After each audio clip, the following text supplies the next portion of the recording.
বিকেল ৩টা থেকে চালু হচ্ছে মোবাইলের ইন্টারনেট। রাজধানীর আগারগাঁওয়ে বিটিআরসি ভবনে অপারেটরদের সাথে বৈঠক শেষে একথা জানান ডাক, টেলিযোগাযোগ ও তথ্য প্রযুক্তি প্রতিমন্ত্রী জুনায়েদ আহমেদ পলক।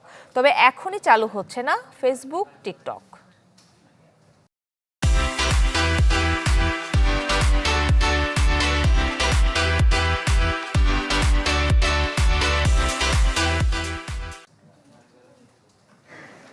কোটা সংস্কার আন্দোলনকে ঘিরে সংঘাত সহিংসতায় গত ১৭ জুলাই মোবাইল ফোনের ইন্টারনেট ও ১৮ জুলাই ব্রডব্যান্ড ইন্টারনেট বন্ধ হয়ে যায়।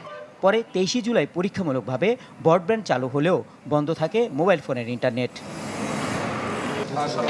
বিষয়টি নিয়ে রোববার সকাল ৯টায় বিটিআরসি ভবনে বৈঠক করেন মোবাইল ফোন অপারেটরদের সংগঠন association of mobile telecom operators of Bangladesh, international internet gateway IIG ও বাংলাদেশ টেলিযোগাযোগ নিয়ন্ত্রণ কমিশন বিটিআরসি।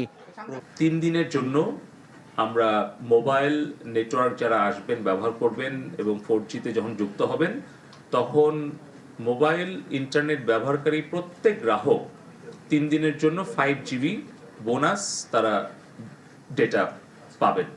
আইসিটি প্রতিমন্ত্রী জানান, ফেসবুক ও টিকটকের মতো সামাজিক যোগাযোগ মাধ্যম কবে নাগাদ খোলা হবে তার সুনির্দিষ্ট কোনো ব্যাখ্যা মেলেনি। তাদের প্রতিনিধিদের আগামী ৩১ জুলাই বিটিআরসিতে তলব করা হয়েছে।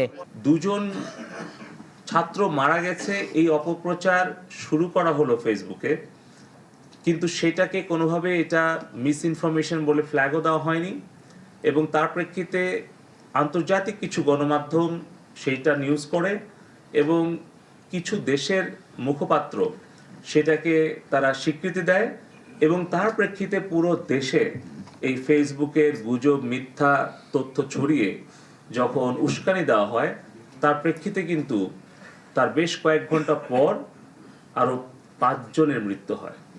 তাহলে আমরা বলেছি যে এই মৃত্যুর দায় কি ফেসবুক এড়াতে পারে?